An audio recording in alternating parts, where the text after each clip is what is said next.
Chapter 51, The Aborigines, Section 10, Origin.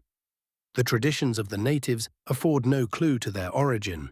They are, perhaps, a branch of the Australasian family settled in New Holland. Mocha is the name for water among the western tribe of this island. It is known by the same sound at Cape Leeuwin, on the continent. Though boats were not employed, they constructed a catamaran of bark, or decayed wood, of the specific gravity of cork. These materials, tied together, enabled them to pass to the islands of the Straits. Lieutenant Gunn found at Maria Island, and preserved for several months, a catamaran, sufficiently tight and strong to drift for 16 or 20 miles. Each would convey from 4 to 7 persons. The catamaran described by the French naturalist, found in Adventure Bay, was made of pieces of bark and held together by cords made of grass, and assumed the appearance of meshes worked in the form of a pentagon. Mr. Torr, the pilot of Macquarie Harbour, saw the natives cross the river. On this occasion, a man swam on either side of the raft, formed of the bark of the swamp tree. The distance between the islets is not sufficient to shut us up to the notion of a local creation. A New Holland woman, taken to Flinders, remembered a tradition that her ancestors had driven out the original inhabitants, the fathers, it is conjectured, of the Tasmanian race. History carries us back to the year 1642, and it is in vain to seek authentic information from a people destitute of records and perpetually wandering. The time between the first visit and colonization was quite sufficient to obliterate the traces of earlier migrations. Consanguinity, a comparison of the Tasmanian with the European, would discredit a common root. But the widespread family of man exhibits all the shades and varieties by which the extremes are connected. Strelecki observes that to account for this connection is not less vainly attempted than an explanation of the existence of marsupials. But the cases are not comparable. The difficulty in reference to the human race is resolved by its intermixture. Nature mingles none but kindred blood. Stature. The man of Tasmania is from 4.5 to 5.5 feet high. The skin is bluish-black, less glossy than the native of the continent. The facial angle is from 73 degrees to 85 degrees. The features of the women are masculine. The mame become piriform and elongate in nursing. The hair is black and woolly, sometimes luxuriant, occasionally long and glossy. The eyes are full, the eyelid dropping, the iris dark brown, the pupil large and jet black. The forehead is high, narrow and running to a peak. The malar bones are prominent, the cheeks hollow, the breast arched and full, the limbs round, lean and muscular, the hands small, the feet flat and turned inwards. The frame does not differ from the common structure of man, and by science is not pronounced inferior, according to the rules of phrenologists. General appearance. The impression made upon spectators by the Tasmanian race has been curiously various. By some, they are said to be the lowest in their physical organization, their mental capacity, and their social condition. Those who saw them at the same period and compared them with the inhabitants of Port Jackson differed entirely in their estimate. In the aged women, there was little to admire. Of them, even Mr. Backhouse speaks with unwonted emotion. They reminded him of the orangutan. They were hideous. But he thought the younger women more agreeable. Another visitor in 1830 describes them as having small hollow eyes, broad noses, nostrils widely distended, jaws like the orangutan, thin limbs, shapeless bodies, and a hideous expression of countenance. Cook described them as having lips not remarkably thick, their noses moderately flat. Labillardière noticed a peculiar projection in the upper jaw of children, which recedes in adult age. They certainly do not correspond with our notions of beauty, but they are not inferior to millions of the human race. Among the captives were some whose stature and port strongly impressed the spectator. Backhouse observed one especially, whose features had a Jewish cast and reminded him of the popular pictures of Abraham. Their thin and wretched appearance, occasioned by their diet and diseases, cannot be properly attributed to their constitution.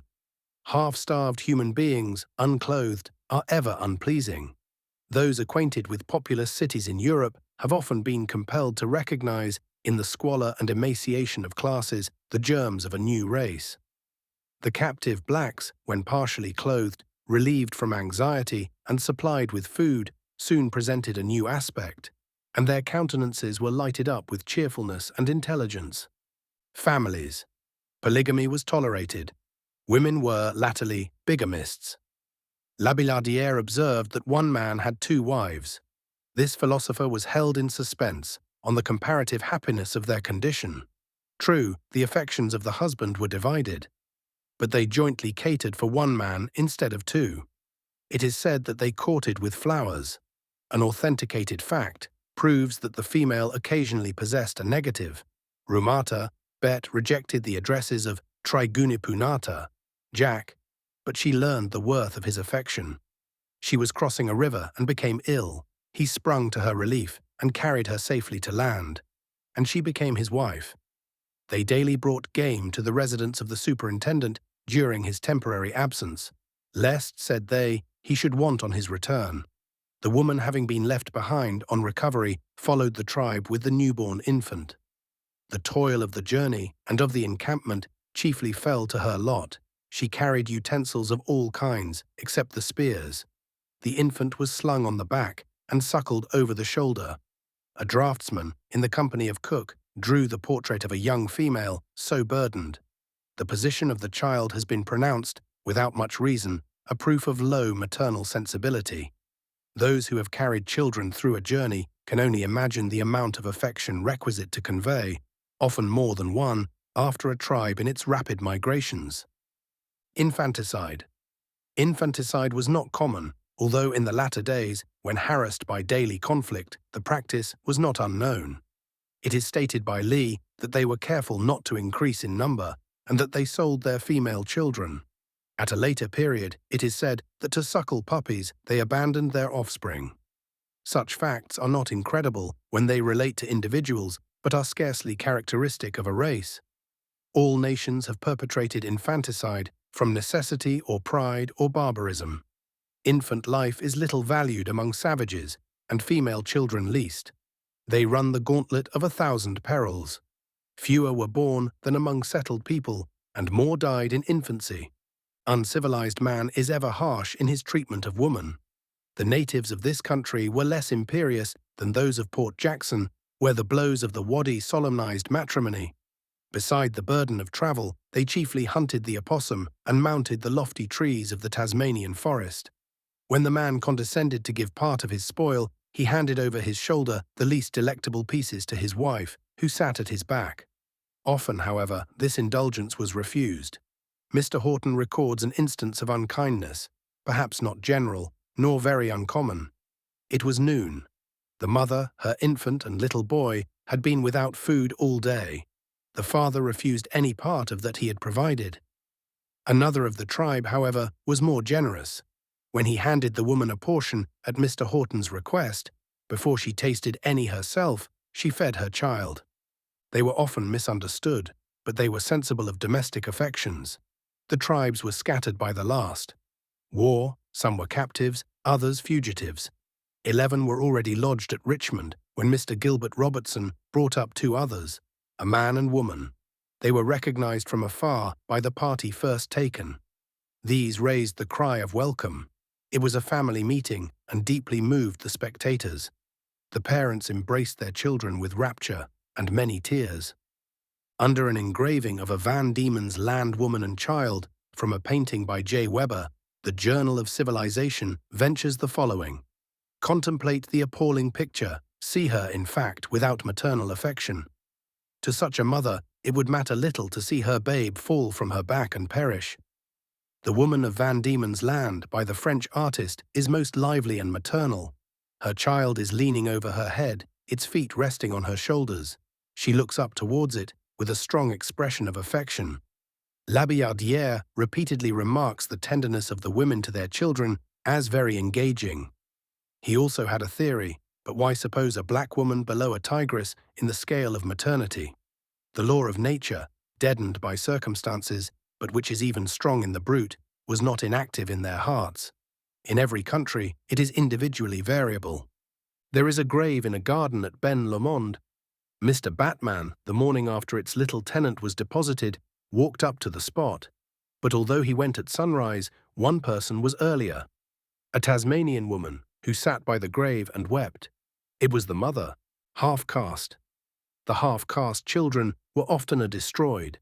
A woman who had immolated an infant of mixed origin excused herself by saying it was not a pretty baby.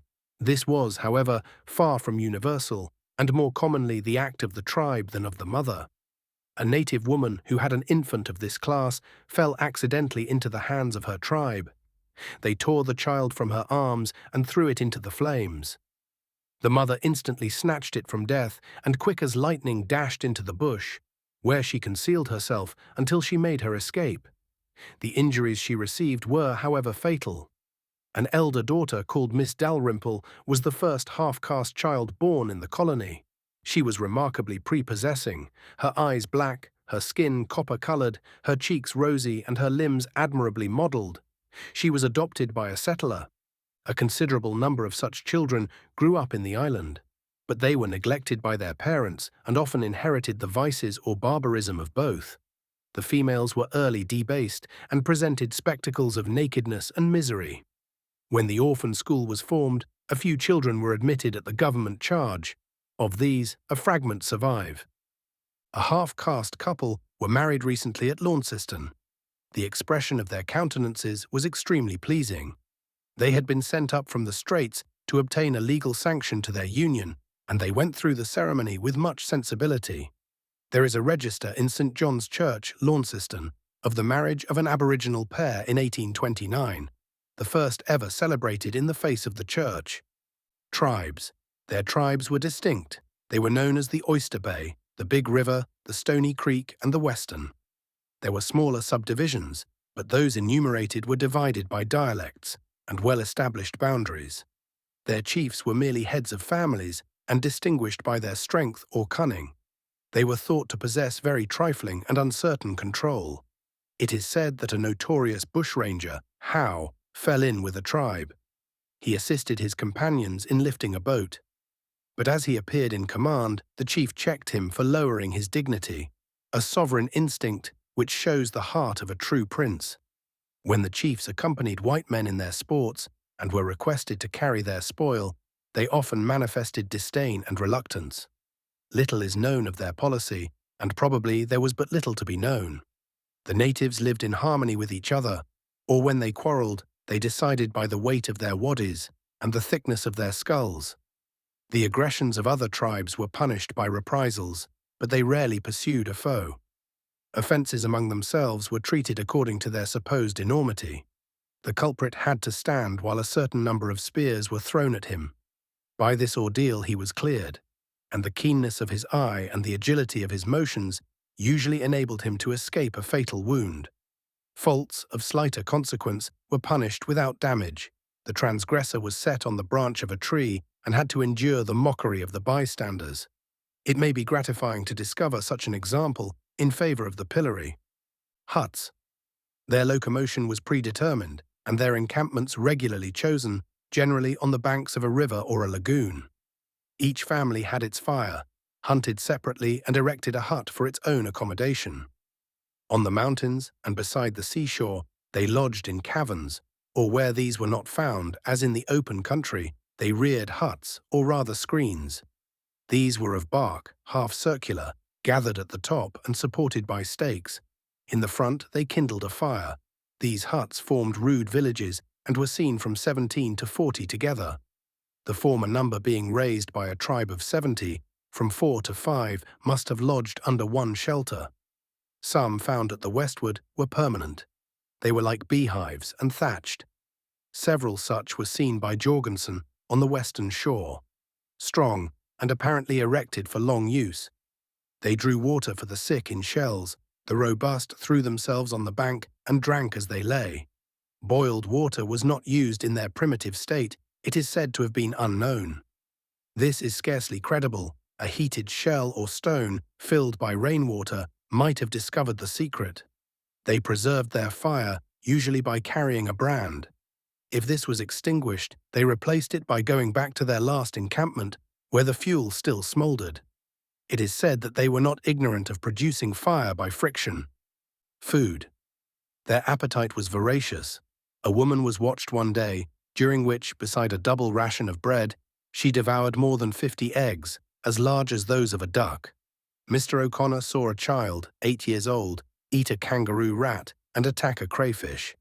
The game they cast into the fire, and when singed, drew it out and extracted the entrails. It was then returned to the embers, and when thoroughly warmed, the process was completed. They were acquainted with the common expedient of savage nations who pass from repletion to hunger. They tightened a girdle of kangaroo skin, which they wore when otherwise naked. Fat they detested. Some tribes also rejected the male and others the female wallaby as food. The cause is unknown. A few vegetable productions, as the native potato, and a fungus, which forces up the ground, called native bread, and which tastes like cold boiled rice. The fern and grass tree also yielded them food. White caterpillars and ant eggs, and several other productions, supplemented their ordinary diet. The animals on which they subsisted chiefly were the emu, kangaroo, wallaby, and the opossum, the latter living in trees. They obtained a liquor from the cider tree, eucalyptus, which grows on the Shannon, and elsewhere. It is tapped like the maple. Its juice, of the taste of molasses, trickled down into a hole at the foot of the tree and was covered with a stone. By a natural fermentation, it became slightly intoxicating, and in early days was liked by the stockmen. During the winter, the natives visited the seashore. They disappeared from the settled districts about June and returned in October. The women were accustomed to dive for shellfish, which they placed in a rude basket, tied round the waist. On these marine stations, as at Peaman's River on the west coast, their huts were constructed with more care. Heaps of oyster shells, which seem to be the accumulation of ages, still attest their dependence on the abundance of the sea. Dress and ornaments. In summer they were entirely naked. In the winter they protected the shoulders and the waist by a dried skin of kangaroo. The women wore the same, with the addition of ruffles. The dress of Europeans greatly distressed them.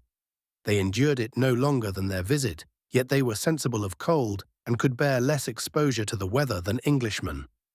They sat close to their fires, and during days of rain continued under shelter. The men wore, on the head, grease mixed with ochre, a sort of plumbago found at the Hampshire hills. It was used partly for ornament and partly as a substitute for cleanliness. Bits of wood, feathers, flowers, and kangaroo teeth were inserted in the hair, which was separated into tufts, rolled and matted together. This decoration was denied the women. Their hair was cropped close, with sharp crystal, some on the one side of the head only, in others like the tonsure of the priest.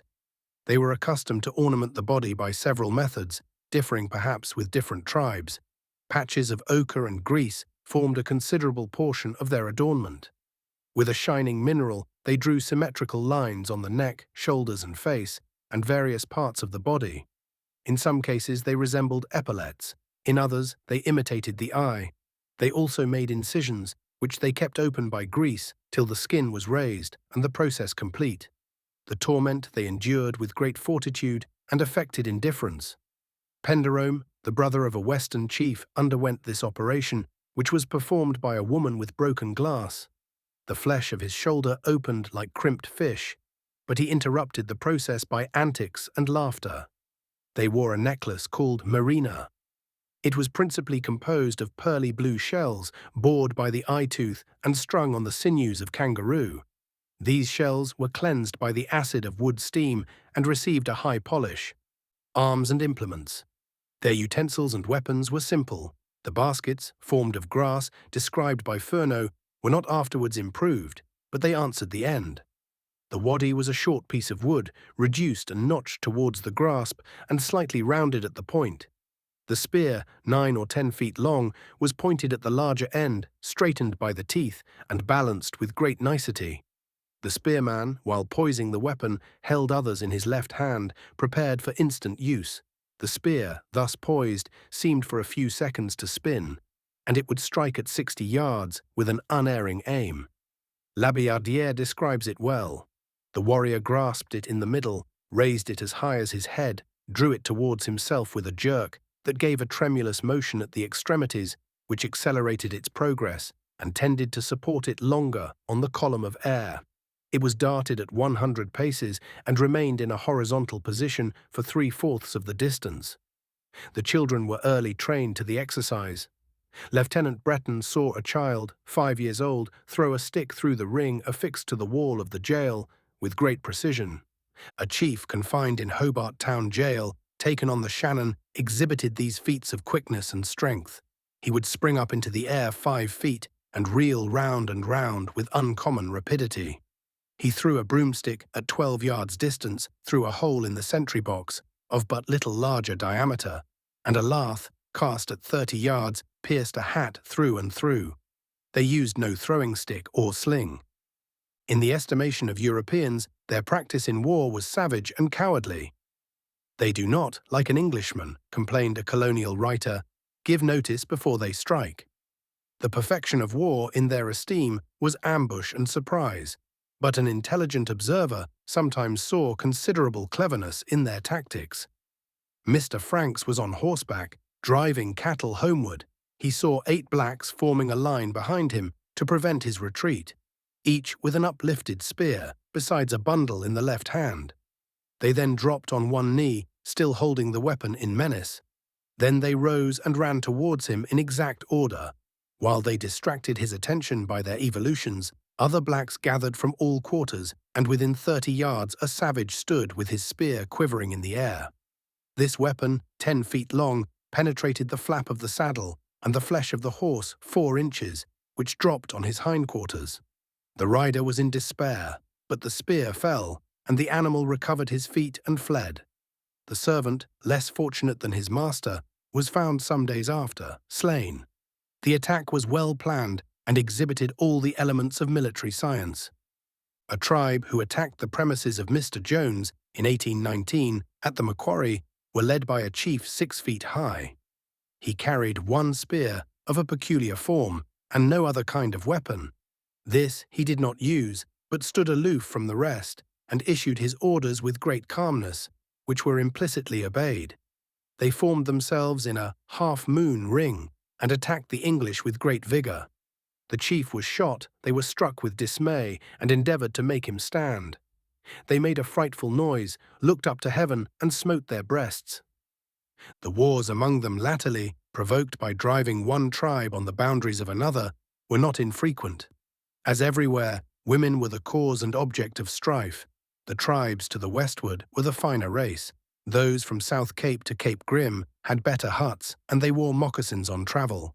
Those on the east of the Launceston road were Confederate. Towards the last, the Oyster Bay tribe committed their children to the care of the Big River tribe, many of whom had been slain by the western tribes as well as by the English. It was this which increased the difficulties of their conciliation. They had not only to be reconciled to the English, but to each other. They were bold and warlike in their carriage, and when exhibiting spear exercise, commanded the admiration of the spectator. Agility and dexterity. Their skill was chiefly exerted in obtaining their food. They were agile and dexterous. The opossum was hunted by the women, who by a glance discovered if the animal were to be found in the tree. They ascended trees of a tremendous height. They first threw round the trunk a rope, twice its girth, which they held in the center, and by the left end in one hand. Having cut the first notch for the toe, they raised themselves up by the rope in an attitude sufficiently perpendicular to carry the hatchet or stone on the head. They then cut a second, and by a jerk of the bight of the rope raised it up. Thus, step by step, they reached the branch, over which the loose end of the rope being cast, they were enabled to draw themselves round. It is stated by Backhouse that they only required these notches at the bottom of the tree, and they dispensed with them as the bark became smooth and the diameter diminished. They ascended almost as rapidly as with a ladder and came down more quickly. When the ropes were of skin or more perishable materials, the accidents must have been many and terrible. This feat required considerable muscular strength and in the weak produced great physical exhaustion. They were swift of foot. When they possessed dogs, they ran nearly abreast of them, stimulated them by imitating the cry of the kangaroo, and were generally in at the death. Their former practice was to fire the brushwood in which the game had sought shelter, and which they speared when driven out by the flames. This practice was wasteful, besides exposing them to the charge of arson when they were only following the customs of the chase. Their ability to conceal themselves, assisted by their color, proved the quickness of their eye and the agility of their limbs. A shooting party approached a native camp near the Clyde and found they had just abandoned their half-cooked opossums and their spears. Excepting a small group of wattle bushes at the distance of 10 yards, the ground was free of all but the lofty trees. The travellers immediately scoured this thicket, but on turning round they, in great astonishment, discovered that opossums and spears were all gone. It was the work of a moment, but traces of Aborigines were unseen.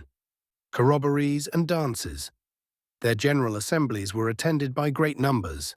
At these meetings, they raised large fires and continued dancing till midnight. They first began their movement round the pyre with slow steps and soft tunes. As they advanced more quickly, their voices became more sharp and loud. They closed in upon the fire, and leaping close to the flame appeared in considerable peril. These movements they continued, shrieking and whooping, until thoroughly exhausted. It is hardly possible for the imagination to picture a scene more infernal. A gentleman, on guard during the Black War, watched a small group in the jail yard round their night fires. One of them raised his hands and moved them slowly in a horizontal direction, and spreading, as if forming an imaginary fan or quarter circle, he turned his head from side to side, raising one eye to the sky, where an eagle hawk was soaring. The action was accompanied by words, repeated with unusual emotion.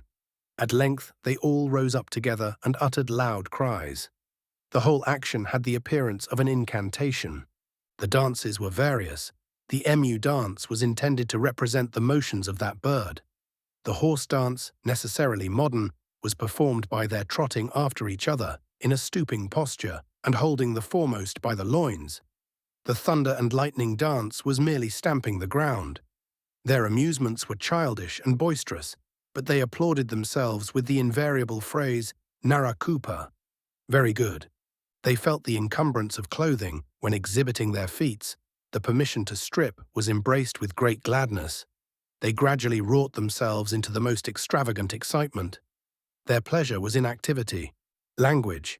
Their language varied. The 4 principal tribes had different dialects. When they met at Flinders, communication was difficult, yet their songs were the same. The language has never been reduced to rules, though vocabularies have been collected by Jorgensen and others. The Rev. Mr. Dove furnished some additional information, but though the specimens establish an affinity in these dialects, the results are otherwise unimportant. The vowels greatly predominate. The R is sounded rough and lingering. The words are frequently liquid and melodious. At Flinders Island, the language was a mixture of several. Broken English, New Holland and Tasmanian words formed the currency of the island. In English, they dropped the D and S. Thus, sugar is tuga and doctor is togata. As with other barbarians who have enjoyed the benefit of our instructions, the epithets of licentiousness and insult were most current and most aptly applied. Strangers to abstract ideas, their words expressed the most common objects, sensations, and wants. Their songs, which reminded La Billardière of the music of the Arabs of Asia Minor, were exceedingly soft and plaintive, their voices not wanting in melody. They repeated the same note in soft and liquid syllables, descended to the second bar, and finished with a third above the keynote. They sometimes varied by suddenly running into the octave. Their strains were considered by a Scotchman a close resemblance to the Highland bagpipe. The stanzas they repeated again and again. One have been translated, for which it is said they are unfit. Intellect. Their intellectual character is low, yet not so inferior as often described. They appeared stupid when addressed on subjects which had no relation to their mode of life, but they were quick and cunning within their own sphere.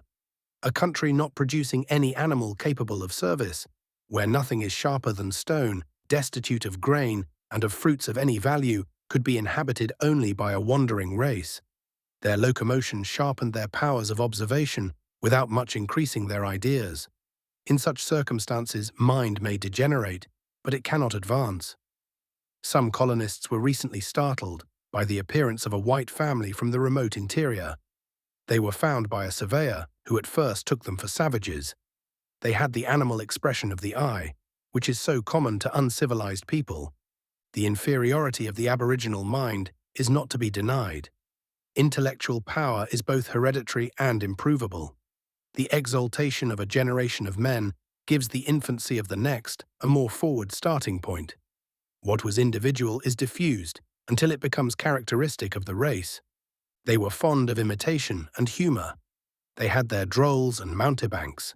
They were able to seize the peculiarities of individuals and exhibit them with considerable force. In several parts of the colony, rude drawings have been discovered. Cattle, kangaroo, and dogs were traced in charcoal. These attempts were exceedingly rude, and sometimes the artist was wholly unintelligible. At Belvoir Vale, the natives saw the company's 2 carts, drawn by 6 oxen. They drew on bark the wheels and the drivers with their whips. They were the first that ever passed that region. Disposition. They were cruel in their resentment, but not prone to violence. That they did not shorten the sufferings of animals taken for food will hardly be considered by sportsmen decisive evidence against them. They were not ungrateful, especially for medical relief, which appeared a favor more unequivocal than presents of food. A little boy, captured by a surveyor in 1828, when seen, sprang into the water, where he remained for a long time. At first he was greatly alarmed, but soon became contented. He pointed to the lady of the house as a lubra. Entering a room where a young lady was seated, he was told to kiss her. After long hesitation, he went up to her, laid his fingers gently on her cheek, then kissed them, and ran out. Some captives, taken by Mr. Batman, were lodged in the jail. They became strongly attached to the Javelin Man. They were treated by the jailer with studious compassion, and they left the prison with tears. The English were seen by some friendly natives to draft the toadfish, which is poison, and by which several have perished. The natives, perceiving its preparation for food, endeavored to show by gestures that it was not to be eaten, and exhibited its effects by the semblance of death. Not very long after, a native was shown a pistol, which a white man snapped at his own ear, and who, giving the unfortunate black one shotted, encouraged him to perform the same maneuver. He was thus murdered by his own hands.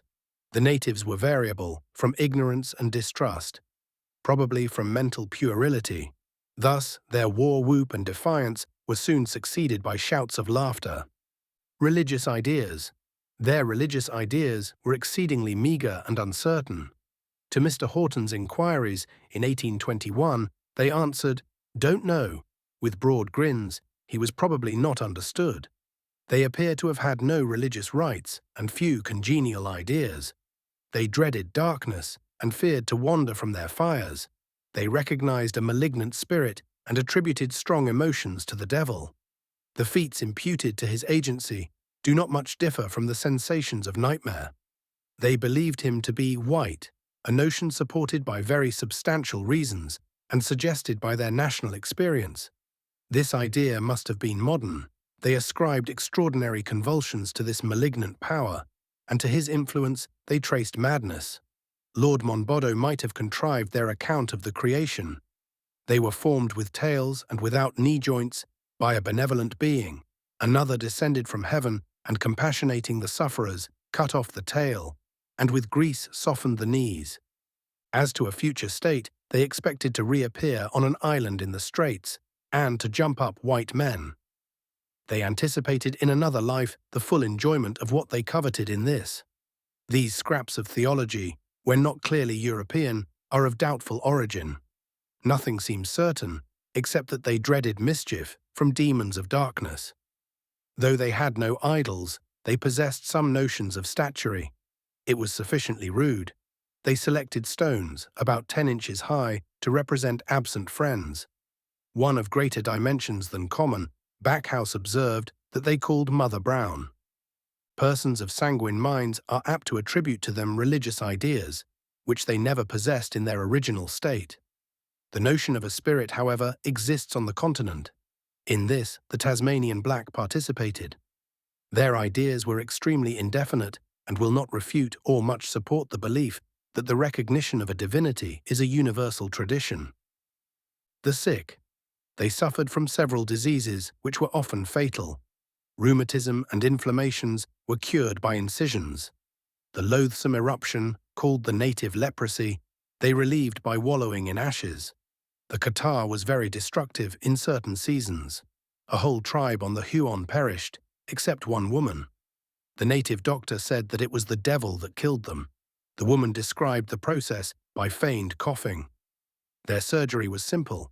They cut gashes with crystal. They treated a snake bite by boring the wound with a charred peg, stuffed it with fur, and then singed off the surplus to the level of the skin. They had faith in charms. Thigh bones were especially useful and were fastened on the head in a triangle. These relics were found very effectual.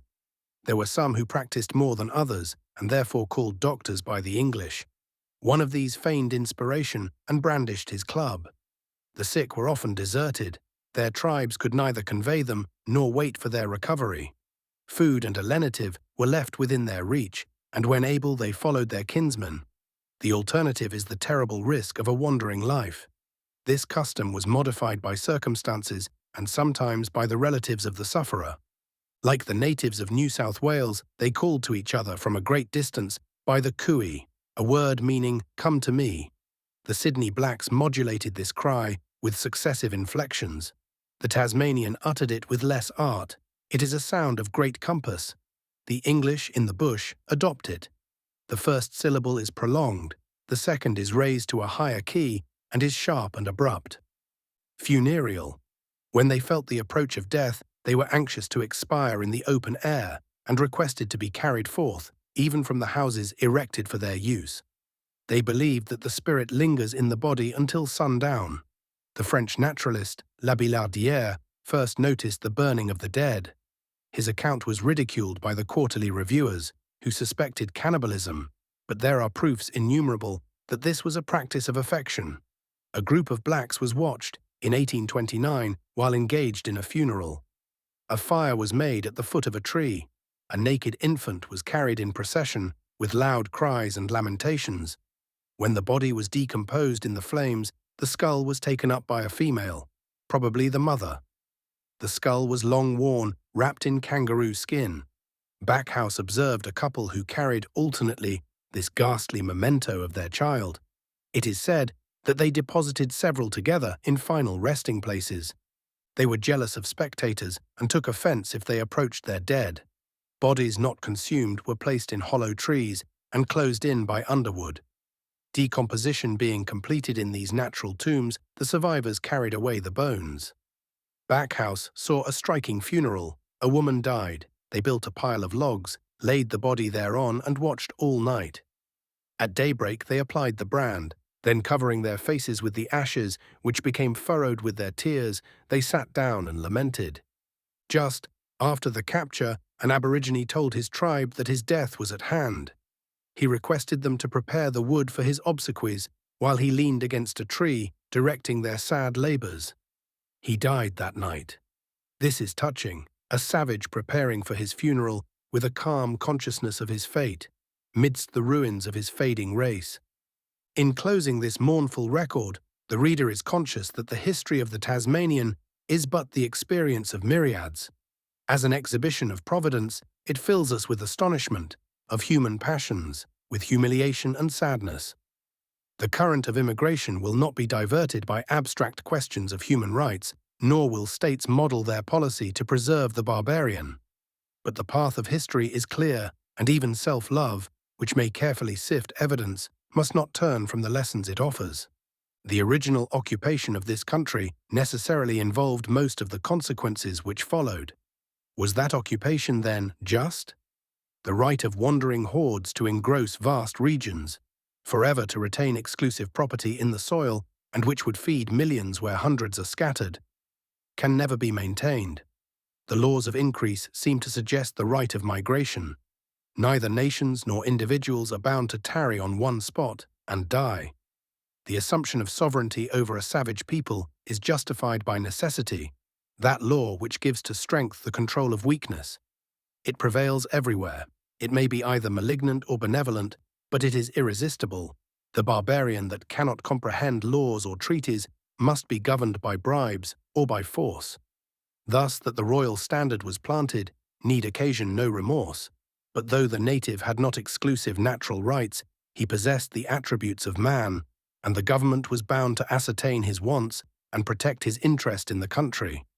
England, however, forgot the Aborigine. She secured him no refuge, provided no interpreter to his feelings. His language was unknown, and his testimony inadmissible. The legal recognition of rights in the soil pertaining to the native inhabitants of colonized regions is attended with some difficulty, and nowhere greater than among hunting tribes. Their actual possession is only definable by admitting the wide boundaries of the chase. The Parliamentary Committee, in a review of the whole question, did not recommend treaties with savages. The terms would be liable to disputes, and a difference of interpretation would occasion distrust and animosity. A middle course might, however, be open. The natives have an equitable lien on the land, for which rulers who transfer its occupation are bound to provide effectively and forever, instead of making the death of the native the release of private encumbrance, instead of making it the constant interest and daily effort of the settler to drive him away. It ought to have been the object of the Crown to identify the life of the native with the welfare of the intruder. In granting possession of lands, the terms might have given the settler a claim for remission of price, or a pecuniary reward, payable out of the proceeds of land, for every native child he might rear and every family he might induce to choose him as their protector.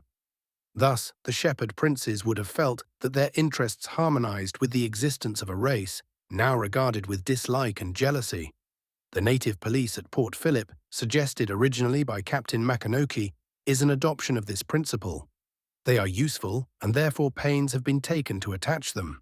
It is in vain to make laws and to issue proclamations to shield the Aborigines, unless they are identified with some local interest. And for this, no sacrifice of the land revenue could be considered too great. A youth called Van Diemen was 9 years old when found in the wood, and adopted by Colonel Davy. He was subsequently taken to England by Mr. Kermode. He had been taught to read and could repeat several chapters of the Bible. He was remarkably keen and intelligent. On his return to this colony, he was cut off by consumption. At the post-mortem, it was found that his lungs were nearly gone. Mr. Kermode endeavoured to prevail with Lord Bathurst to authorise a grant of land, but Mr. Wilmot Horton, then Under-Secretary, objected that there were millions of British subjects whose claims were of the same kind, and that the precedent would be inconvenient. At the same time, men in chains were receiving grants of land, and emancipists as a matter of course, but the minister was opposed to admit a claim founded on birth, orphanage, and civilization, lest it should multiply applicants, as if anything could have been more desirable to the philanthropist and politician. Who can wonder that convicts despised that which the ministers of the Crown repudiated? Excepting the often pernicious donatives occasionally conferred, the Aborigine was treated only as a foreigner, a slave, and an enemy. Thus, the order of Lord Hobart stood alone. It was a record of intention, not a development of government. The ministry washed their hands and averted their eyes, and threw upon the colony the responsibility of inevitable crime. But the government of England not only left undefined the obligations it seemed to confess, it did more. It let loose on the shores of Tasmania its outcasts, its robbers and its homicides. It released their bonds and sent them forth to contest with the native for the animals of chase, to cross his path unwatched, to destroy him unpunished. Crimes of every kind were visited, save this. For a word or a look, the felon was brought to the triangle, but when he shot down the native and acquired distinction by his butcheries, justice became scrupulous. The laws were silent. Religion and humanity were silent, and the fallen black, like the uprooted forest, was thought of as an encumbrance removed. The state of the census was equally reprehensible. England not only forgot the prescriptions of nature and formed communities of men, but the inevitable consequence to the natives was utterly neglected. It would be impossible even to hint the series of facts, which are authenticated to the writer, and which strangely blended ferocity and lust. The sealer, or stockman, who periled his life to accomplish the abduction of a native female, thought that danger but fairly avenged by the destruction of her relatives. Thus far the government was remiss and culpable. The crimes of individuals, without diminishing their guilt, must be traced to those general causes, which are subject to the disposal of statesmen and legislators. But when the colony was planted and the people spread abroad, it was the duty of the Crown to protect its subjects of every class. It was the duty of its officers to arrest the arm of the black man, however great the provocation that raised it. They could not stand by to investigate causes, to divide between the two races the proportions of crime, while the innocent family was exposed to violence. It was better that the blacks should die than that they should stain the settler's hearth with the blood of his children. In this view, Colonel Arthur was right. His estimate of the native character was not impartial, for he beheld it when it only appeared detestable. He had no choice. He resolved to protect his countrymen. It is common to speak of the guilt of this community, sometimes in variance with reason and truth. That guilt belongs only to the guilty. It cannot contaminate those who are helpless spectators or involuntary agents. The doctrine of common responsibility can only be applicable where all are actors, or one is the representative of all. The colonist may say, "I owe no reparation, for I have done the native no wrong. I never contemplated aiding in his destruction. I have seen it with horror." May the lesson of his sufferings become the shield of his race. Those who impute guilt to this colony forget that its worst members are not stationary, and that many have borne away their guilt with their persons. That being who makes requisition for blood will find it in the skirts of the murderer, and not on the land he disdained. No man can witness the triumph of colonization when cities rise in the desert and the wilderness blossoms as the rose without being gladdened by the change. But the question which includes the fate of the Aborigines, what will become of them, must check exultation. The black will invade rights he does not comprehend, seize on stragglers from those flocks which have driven off his game, and wound the heel which yet ultimately treads him to the dust. Such is the process. It is carelessly remarked that the native is seen less often, that it is long since he ventured to cross the last line where death set up landmarks in the slain. At length the secret comes out. The tribe which welcomed the first settler with shouts and dancing, or at worst, looked on with indifference, has ceased to live. If the accounts of discoverers have been too flattering to the native character, they are explained rather than contradicted by the early colonists. These describe with exultation their new acquaintance when writing to their friends. How peaceful, light-hearted, and obliging. They are charmed by their simplicity. They sleep among them without fear. But these notes soon change, and passing from censure to hatred, they speak of them as improvident, importunate, and intrusive, as rapacious and mischievous, then as treacherous and bloodthirsty, finally as devils and beasts of prey. Their appearance is offensive, their proximity obstructive, their presence renders everything insecure.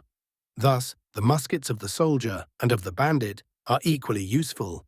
They clear the land of a detested incubus. It is not in the nature of civilization to exalt the savage. Chilled by the immensity of the distance, he cannot be an equal. His relation to the white can only be that of an alien or a slave. By the time astonishment subsides, the power of civilized men is understood, and their encroachment is felt. Fine houses garrison his country, enclosures restrict his chase, and alternately fill him with rage and sadness. He steals across the land he once held in sovereignty, and sighs for the freedom and fearlessness of his ancestors. He flies the track of his invaders, or surprises them with his vengeance. A savage he was found, and a savage he perishes. Remarks on the causes of the burning of the dead by the Van Demonese, from Perron's voyage of 1802. On a wide swath of verdure at Maria Island, beneath some antique casuarina, rose a cone, formed coarsely of the bark of trees inserted at bottom in the ground and terminated at top by a large band of similar materials. 4 long poles stuck in the earth sustained and served for all the pieces of bark to lean against. These 4 poles seemed also calculated to ornament the building, for instead of uniting all their upper extremity like the bark, and so forming a simple cone, they crossed each other about the middle, and then extended without the roof of the ornament. From this disposition resulted a sort of inverted tetradic pyramid in the upper part opposed to the cone below. This contrast of form in the 2 parts of the building had a somewhat graceful effect. which was increased by the following additions. With each of the 4 sides of the pyramid corresponded a wide strip of bark, the 2 bent extremities of which were at the bottom bound together by the large band, which, as I before noticed, united all the pieces of bark at the top of the cone. It follows that each of these 4 strips formed a sort of oval, least rounded at its inferior extremity and widest and most rounded above. And as each of these ovals corresponded with one of the sides of the inverted pyramid, it is not difficult to conceive the elegance and picturesque effect of the plan. After looking some time at this monument, the use of which I vainly strove to fathom, I soon resolved to push my examination to a greater length. I removed several thick pieces of bark and readily penetrated to the interior of the building. The whole of the upper part was vacant. At the bottom was a large, flattened cone formed of a fine light grass, laid with much care in conuntric and very deep strata. With my doubt respecting the purpose of this, my curiosity increased. 8 small bent sticks, crossing each other at the summit of this cone of verdure, served to preserve its form. Each of these sticks had its 2 extremities fastened in the earth and kept firm in their position by a large piece of flattened granite. So much care led me to expect some important discovery, nor was I mistaken. Scarcely had I raised the upper layers of turf ere I perceived a large heap of white ashes apparently collected together with nicety. Thrusting my hand into the midst of these, I felt something hard, withdrawing, which I found it to be the jawbone of a man and shreds of flesh still adhering to it. I shuddered with horror. Still reflecting a little on all I had observed in the composition of the monument, I soon experienced sensations widely different from those I felt at first. The verdure, the flowers, the protecting trees, the deep bed of herbage which covered the ashes, all united to convince me that I had here discovered a tomb. Succeeding ideas caused new reflections. I asked myself, what can have originated this custom of burning the dead? Separated from the rest of the world, and at its farthest extremity, these people cannot have adopted it from communication with others. It must irrefutably therefore be an idea of their own. But in that case, wherefore prefer this mode of disposing of the dead? Can the preference be the effect of chance? Or does there exist some physical reason for it, dependent on the nature of things, or the particular social organization of these men? This last measure is to burn it. Everything concurs to facilitate this expedient. Everything in this is accordant with the mode of life of the inhabitant of these shores, as well as the circumstances in which he is placed.